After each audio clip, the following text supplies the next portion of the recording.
Generative fill in Photoshop, where AI technology is used to place content that we never created ourselves into our images, is causing a bit of a stir.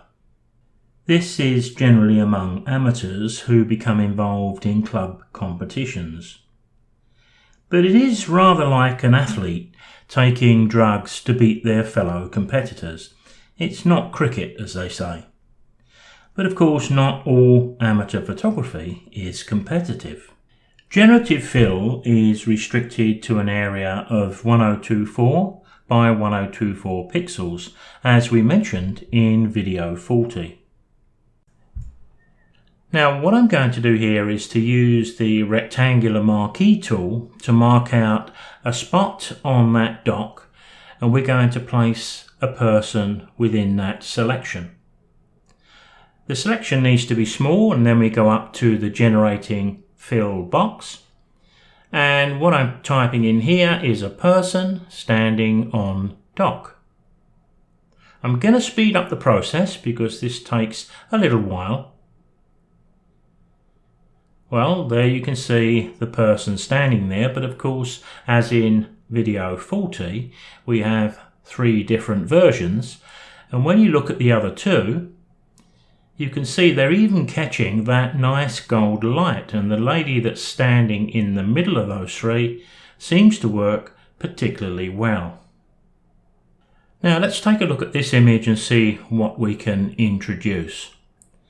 First of all though, I'm just selecting the crop tool and clicking into the picture so I can determine where the strong point is in relation to composition, and that little ledge on the left hand side looks perfect. As you can see, I'm going to set up the fixed size, so as I click I can see exactly the size, which is 1024 pixels by 1024. But I'm not sure I need all of that. So I'm going to reselect it and I'm going to remove that fixed size so I can draw a selection which is a bit smaller. Otherwise, anything that's going to appear there may be too big. Now what I'm going to type in here is Stone Cottage, and once again I'll speed things up. Well, that looks pretty impressive, but we've got 3 copies or 3 versions. There's the second and there's the third. Well, I think any one of those would work quite well, but I think the third one probably would get my vote. Now you can see possibly why club members are a little upset. Now with this image I'm going to be a little more ambitious, and I'm going to pick up the freehand lasso tool this time. Doesn't matter which selection tool we use. But what I'm going to type into the generative fill is an old decayed wooden boat. And as I've done before, I'm going to speed the process up by stopping and starting my video. Now there's the 3 options we have. At first glance, they all look pretty good. Let's take a look a little bit closer. That one looks pretty good, especially tucked behind the rocks. This one not so good, but at least with the blue colour it does draw our attention to it. But this one looks pretty good. I think that fits pretty well. But let's hit the generate again and see if the software can come up with something better. And I've speeded it up again, and look what we have. Not too keen on that one, but that one looks pretty impressive. And there we can see it with the image fully on screen. It would be extremely difficult for a competition judge to be able to tell that that wasn't actually there. Now here I'm using one of my old composite images, picking up just the straight rectangular marquee, drawing a small shape on the bonnet, but in the generative fill I'm going to ask for a sleeping ginger cat. And of course I'm going to do exactly what I've done before, speed up the process. Well, there you can see Photoshop's first choice, second. Let's go in a little bit closer. But that one is pretty impressive, isn't it? Especially the way it's shaped over the bonnet. It looks perfectly natural.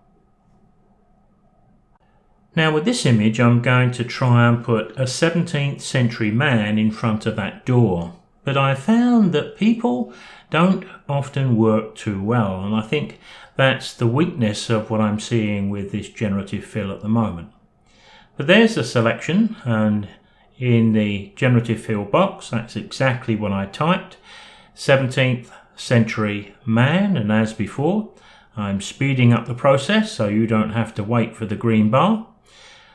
Not entirely successful, although I seem to have 3 versions, nothing's appeared in front of the building. Number 2 doesn't look too bad at a distance. Number 3 looks a little bit odd.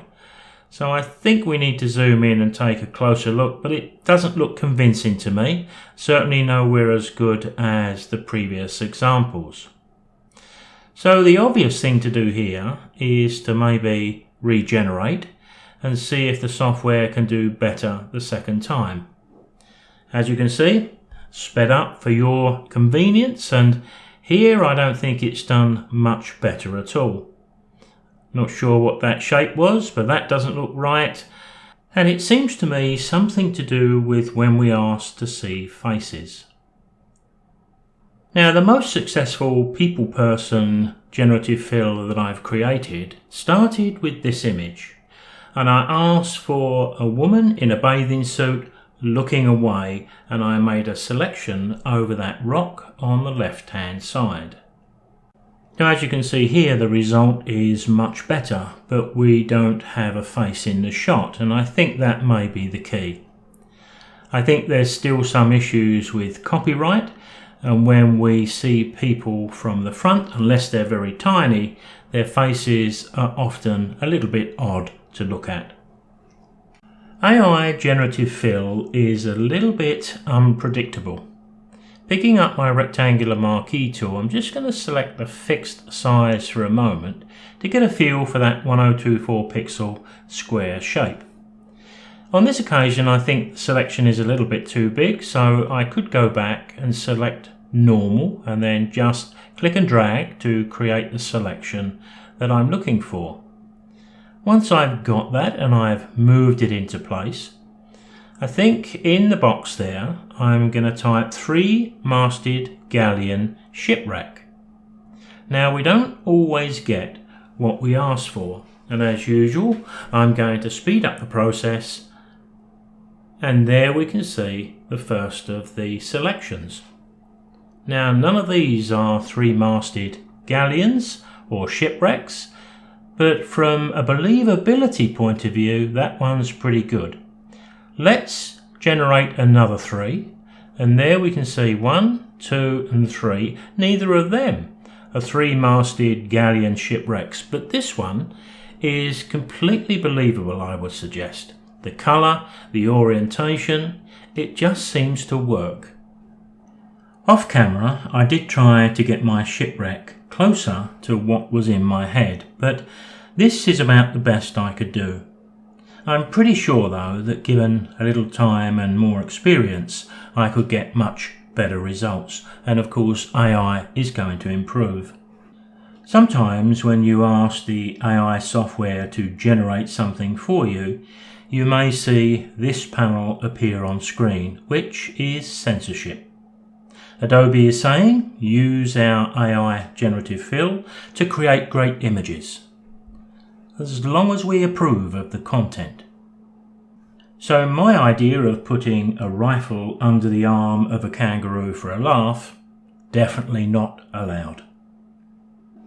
As impressive as AI generative fill often is, it doesn't appear to be an exact science. It does appear to me to be a lot better at removing subjects than maybe putting some in. And as we've discussed earlier on, when we ask to insert people like this one, they tend to look far too cartoonish and unacceptable.